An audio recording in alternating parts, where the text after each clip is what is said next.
Hello everyone, good evening. सबका बहुत बहुत स्वागत है एक बार फिर से success tree Himachal Pradesh channel पे। जैसे कि हमने आपसे डिस्कस किया था कि हम हर हफ्ते आपके लिए अलग अलग क्वेश्चंस लेके आएंगे, हर सब्जेक्ट का टीचर आएगा और आपके साथ कुछ क्वेश्चंस डिस्कशंस की जाएंगी। तो आज का हमारा सेशन किसके लिए है? आज का हमारा सेशन हिस्ट्री के कुछ इंपॉर्टेंट एमसीक्यूज़ डिस्कस करने के लिए। तो हम शुरुआत करते हैं अपने एमसीक्यूज़ से। जो पहला प्रश्न आपके सामने है वो कहता है द ऑल इंडिया किसान सभा was formed in. Hindi version इस क्वेश्चन का भी आपके सामने ही है, ठीक है। अखिल भारतीय किसान सभा का गठन कब हुआ था, ये आपका प्रश्न है। अब यहाँ पे आपको एक बात पता होनी चाहिए कि ये जो इस मूवमेंट का, अगर मैं कहूँगा कि किसान सभा या एक किसान सभा मूवमेंट का शुरुआत कहाँ से हुआ? ये हुआ बिहार से, ठीक है। और एक ऑल इंडिया लेवल पे जो किसान सभा बनती है वो बनती है अराउंड 1936। बनती कहाँ है? लखनऊ में।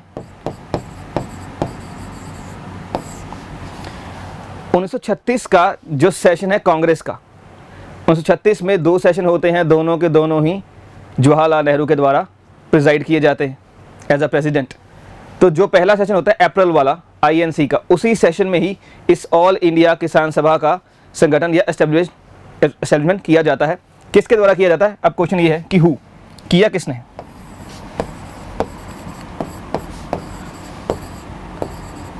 तो याद रखिएगा, सहजनंदा सरस्वती, ठीक है। स्वामी सहजानंद सरस्वती के द्वारा ये ऑल इंडिया किसान सभा इस्टेब्लिश की गई थी। और इसके जनरल सेक्रेटरी कौन थे? इसके जनरल सेक्रेटरी कौन थे? एनजी रंगा। ये सारी की सारी इंफॉर्मेशन आप अपनी नोटबुक्स पे नोट डाउन कर सकते हैं और ये क्वेश्चन आपको हमेशा याद रखना है।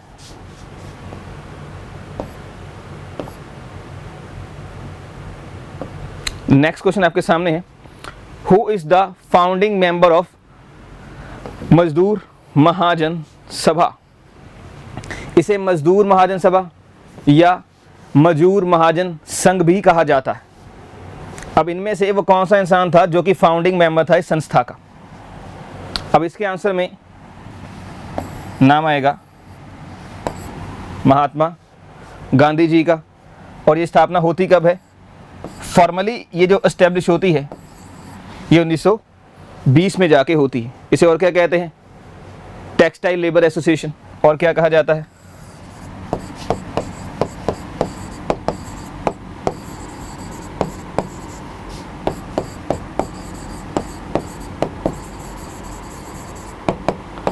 ठीक है जी, textile labour association. Gandhi ji के साथ और कौन कौन होते हैं इसमें? गांधी जी के साथ और यहाँ पे हैं अनुसुआ साराभाई और शंकरलाल बैंकर, वो भी इनके साथ है इस संस्था को स्थापित करने में। अनुसुआ साराभाई कौन थी? अगर आपको याद हो 1918 वाला मिल स्ट्राइक का जो केस था, गांधी जी जब यहाँ पे आते थे तो एक मिल स्ट्राइक होती है ना, तो उस अहमदाबाद मिल स्ट्राइक में एक लेडी का नाम आता है अनुसुआ साराभाई, वो भी गांधी जी के साथ ही इसकी स्थापना में।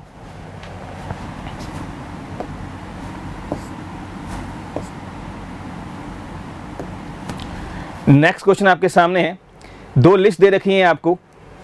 एक साइड ऑर्गेनाइजेशन का नाम है और एक साइड उसके मेंबर्स का नाम है, उसके जो फाउंडर्स मैं कहूँगा। अब यहाँ पे आपको दिख रहा होगा कि सर इसका हिंदी वर्जन कहाँ पे है। अब हिंदी वर्जन की बात कर रहे हैं तो क्वेश्चन थोड़ा बड़ा है, तो इसका हिंदी वर्जन अगली साइड में आपको देखने को मिल जाएगा। तो फर्स्ट ऑफ ऑल हमने क्या करना है, मैच द फॉलोइंग की बात की गई है। अभिनव भारत एक सोसाइटी थी जो कब बनी है? First of all around 1904। अगर मैं बात करता हूँ मित्र मेला की तो 1899। अगर मैं बात करता हूँ इंडियन रिपब्लिकन आर्मी तो 1930। और जब मैं बात करता हूँ हिंदुस्तान सिविल HRA तो 1924। हम सबको एक बात पता है, जो मित्र मेला है वो शुरुआत की गई थी किसके द्वारा? VD सावरकर के द्वारा। अभिनव भारत GD सावरकर जो इनके भाई थे। और जब बात आती है हिंदुस्तान रिपब्लिकन आर्मी की, हम 1930 में एक चीज़ पढ़ते हैं, चिटगांव आर्मरी रेड। जब हम रेवोल्यूशनरी फेज 2 पढ़ रहे होते हैं तो वहाँ पे चिटगांव की आर्मरी रेड आती है, जिसको लीड कौन कर रहे हैं? सूर्य सेन लीड करते हैं जिस रेड को। अब उस रेड को जब करने जाते हैं तो अपनी आर्मी का क्या नाम रखते हैं? इंडियन रिपब्लिकन आर्मी, तो याद रखा जाएगा।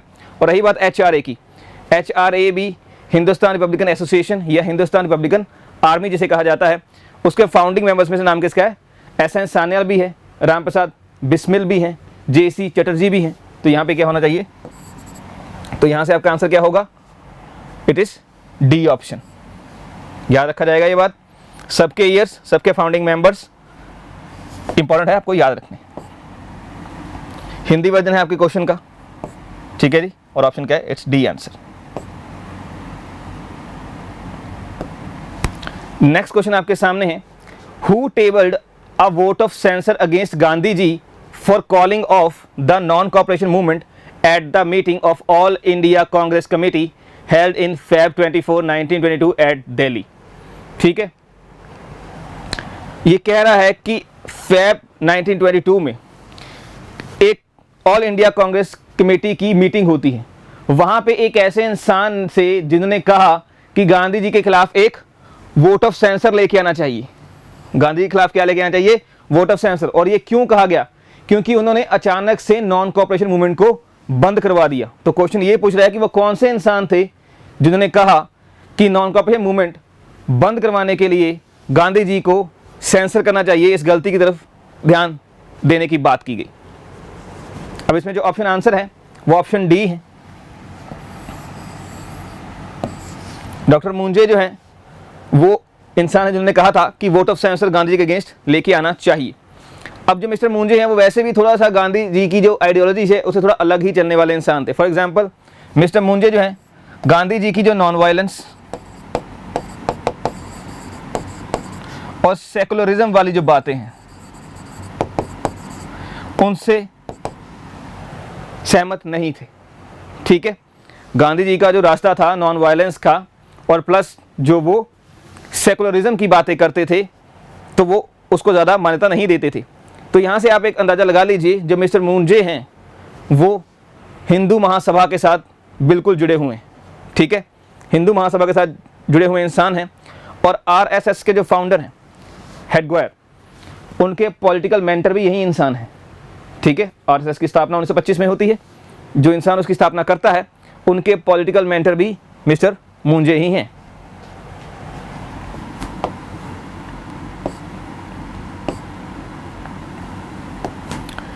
नेक्स्ट क्वेश्चन, जब गांधी जी को अरेस्ट कर लिया था सॉल्ट सत्याग्रह के वक्त, जब गांधी जी को सॉल्ट सत्याग्रह के वक्त पुलिस अरेस्ट करके ले गई थी तो गांधी जी ने अपनी जगह पे किसको हेड बना दिया था उसके बाद? क्वेश्चन ये है आपके सामने, मैं रिपीट कर रहा हूं। जब गांधी जी को सॉल्ट सत्याग्रह में गिरफ्तार किया गया था तो आंदोलन के नेता के रूप में उनकी जगह किसे या किसने ली? तो याद रखें, यहां पे दो बातें आपको याद रखनी है। सॉल्ट सत्याग्रह का टाइम आपको पता है क्या है?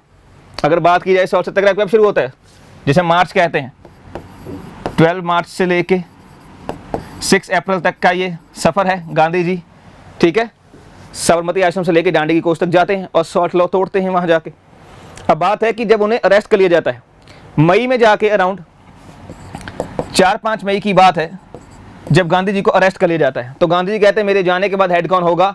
हेड होंगे अब्बास तैयब जी। और आपको पता है अब्बास तैयब जी भी अराउंड 12 तारीख को अरेस्ट हो जाते हैं। अब्बास तैयब जी के बाद कौन होता है हेड? याद रखिएगा, सरोजनी नायडू। मैंने पहले कहा सबसे हेड कौन है? गांधी जी हैं। गांधी जी के अरेस्ट होने के बाद कौन है? अब्बास तैयब जी हैं। अब्बास तैयब जी के भी अरेस्ट होने के बाद लीडर कौन है? सरोजनी नायडू है। ये तीनों की तीनों बातें आपने याद रखनी।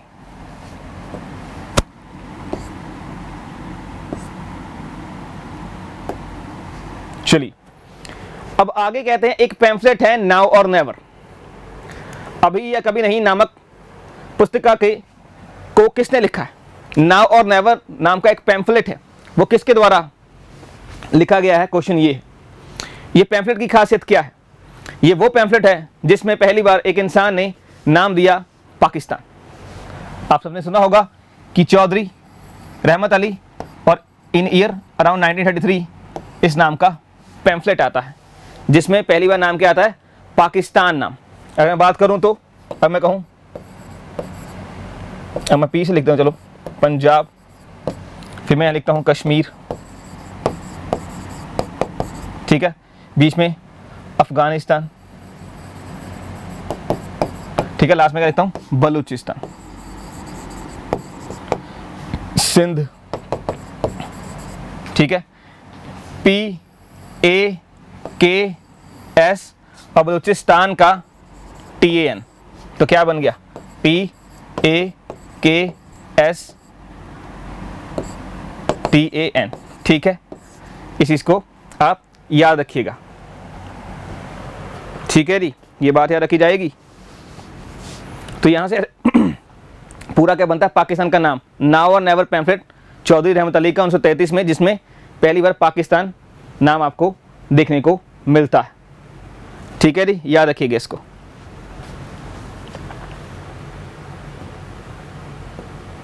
नेक्स्ट क्वेश्चन, नेक्स्ट क्वेश्चन कह रहा है, अपनी ऑटोबायोग्राफी में जिसका नाम है इंडियन स्ट्रगल, सुभाष चंद्र बोस ने किस इवेंट को कहा है कि ये एक नेशनल कैलेमिटी है। पहली बात आपको यहां से ये लग गया पता कि सुभाष चंद्र बोस की ऑटोबायोग्राफी का नाम क्या है, द इंडियन स्ट्रगल, ठीक है। सुभाष चंद्र बोस की ऑटोबायोग्राफी, खुद की लिखी इंडियन स्ट्रगल नाम की किताब है।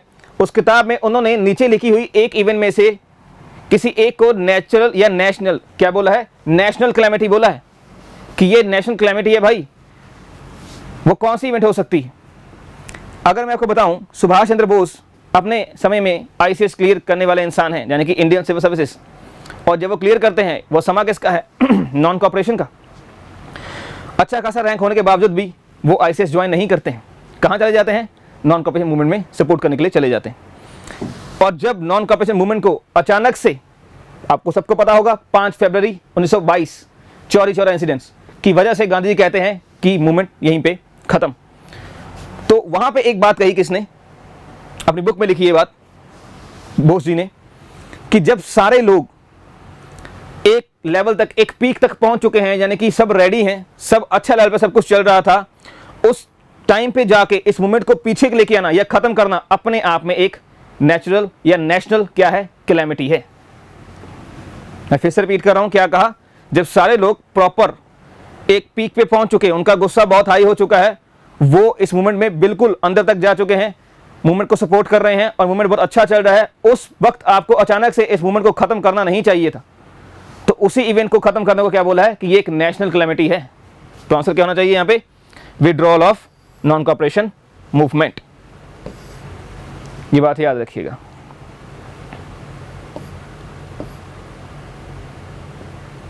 Next, Gandhi first act of struggle in south Africa. हम सबको पता है गांधी जी साउथ अफ्रीका सबसे पहले तो लंदन जाते हैं अपनी पढ़ाई करने के लिए, लंदन से वापस यहां आते हैं, फिर उनको एक केस के सिलसिले में बुलाया जाता है, कहां, साउथ अफ्रीका। किस ईयर में, 1893।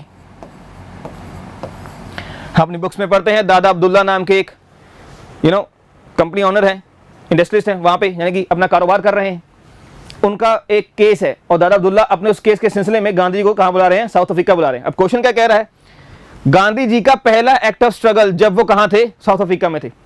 ये नीचे 4 चीजें लिख रखी हैं, ये चारों की चारों इवेंट हुए तो अफ्रीका में ही है, साउथ अफ्रीका में बेसिकली, लेकिन क्वेश्चन क्या है, इन सब में से सबसे पहला स्ट्रगल अफ्रीका में गांधी जी ने किस चीज के लिए किया था। अब यहां से एक बात रखी, जब गांधी जी दादा अब्दुल्ला का केस सॉल्व कर देते हैं तो वापस जाने की तैयारी कर देते हैं। वापस जाने की तैयारी जब हो रही थी तो इनको फेयरवेल पार्टी देने की बात की गई।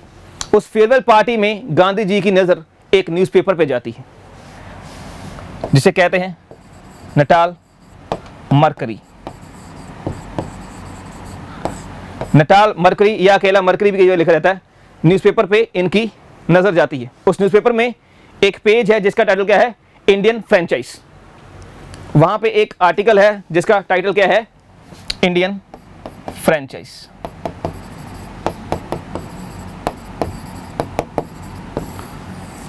और उस आर्टिकल की डिस्क्रिप्शन में क्या लिख रखा है कि जो वोटिंग राइट्स पहले थोड़े बहुत होते थे अब वो भी इंडियंस के पास नहीं रहेंगे। वोट करने के लिए कुछ ऐसी रिक्वायरमेंट्स या कुछ ऐसी क्वालिफिकेशन निर्धारित की गई जो इंडियंस नहीं वहाँ पे अफोर्ड कर सकते थे। तो गांधी ने जब इस पैम्फलेट या इस आर्टिकल को पढ़ा तो उन्होंने वहाँ पे आए सारे लोगों को, फेयरवेल पार्टी चल रही थी ना, मैंने कहा, उनको कहा कि ये बहुत ही गलत बात हो रही है आपके साथ। यदि आपसे वोट करने का अधिकार छीन लिया जाए, जो थोड़ा बहुत लिमिटेड है, सबको नहीं है, लिमिटेड है, अगर वो भी छीन लिया गया तो यहाँ पे आपकी कौन सुनेगा।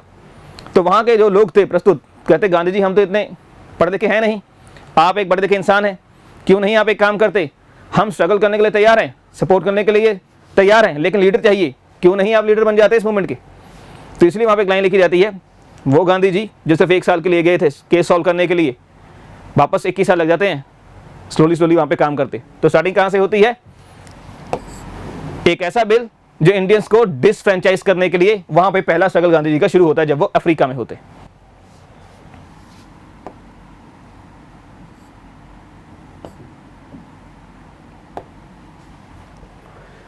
Who was the vice president of All India Trade Union Congress? Question है कि एक all India trade union congress के वाइस प्रेसिडेंट कौन है, जो 1920 में बनती है, अराउंड अक्टूबर, जगह बॉम्बे, बॉम्बे में भी कहाँ, एम्पायर थिएटर।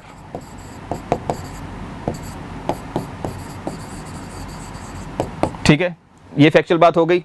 अक्टूबर 1920 में all India trade union Congress बनती है, बॉम्बे में कहाँ पे, एम्पायर थिएटर जगह है, वहाँ पे बनती है। इनका पहला सेशन की बात करूँगा। और क्वेश्चन है वाइस प्रेसिडेंट का। वाइस प्रेसिडेंट आप देखिए इनमें से क्या ऑप्शन आना चाहिए। अगर बात करें लाला लाजपत राय की, लाला लाजपत राय इस संस्था के प्रेसिडेंट थे। क्या थे, प्रेसिडेंट। और यदि बात की जाए सेक्रेटरी की तो वो कौन थे, दीवान चिमन लाल। लेकिन क्वेश्चन क्या है, वाइस प्रेसिडेंट। तो याद रखें इस संस्था के वाइस प्रेसिडेंट कौन थे, mister Joseph Baptista. Joseph Baptista all India trade union congress के वाइस प्रेसिडेंट थे। ये प्रेसिडेंट हैं। और एक नाम मैंने और बताया, दीवान चिमन लाल, वो सेक्रेटरी थे। इस चीज़ को आपने याद रखना है। कहाँ बनती है, बॉम्बे, अक्टूबर, एम्पायर थिएटर। ठीक है, नेक्स्ट क्वेश्चन आपके सामने है, the servants of the people society was founded by. The servants of people society किसके द्वारा एस्टेब्लिश की गई थी, क्वेश्चन ये है। इस क्वेश्चन को देख के बहुत सारे बच्चे शायद ऑप्शन ए को भी टिक मार देंगे, लेकिन क्वेश्चन यहाँ अलग है। अगर आप ए को टिक मार रहे हैं तो आपका आंसर गलत है। यहाँ पे आंसर बी होना चाहिए, लाला लाजपत राय 1921 में इसकी स्थापना करते हैं। जो गोपाल कृष्ण गोखले जी की है वो है सर्वेंट्स ऑफ इंडिया सोसाइटी। मैंने क्या कहा, ये है सर्वेंट्स ऑफ पीपल सोसाइटी। इन दोनों चीज़ों में डिफ्रेंशिएट कीजिएगा ध्यान से। सर्वेंट्स ऑफ इंडिया जो सोसाइटी है वो गोपाल कृष्ण गोखले की है 1905 की, लेकिन मैंने क्या पूछा है, सर्वेंट्स ऑफ पीपल सोसाइटी, ये हमारे लाला लाजपत राय की है जो 1921 में इस्टेब्लिश की जाती है उनके द्वारा। तो ये आपने गलती नहीं करनी, कंफ्यूज नहीं होना ऑप्शन ए और ऑप्शन बी में। ठीक है जी। तो आज जैसे कि हमने कहा था कि 10-10 क्वेश्चन डिस्कस होंगे, 10 क्वेश्चन आपके साथ डिस्कस किए गए हैं। आई थिंक आपको ये क्वेश्चन समझ भी आए होंगे और कुछ ना कुछ आपके ज्ञान में बढ़ोतरी भी पक्का हुई ही होगी। तो हम आपके साथ फिर जुड़ेंगे पॉलिटी की क्लासेस के साथ, उसमें भी 10 क्वेश्चन डिस्कस किए जाएंगे आपके साथ। टिल देन आप बने रहिए और चैनल को सब्सक्राइब कीजिए और ऐसे ही और वीडियोस जानने के लिए हमारे साथ जुड़े रहिए। Thank you so much. आपको फिर से एक बार दोबारा मिलेंगे। शुक्रिया।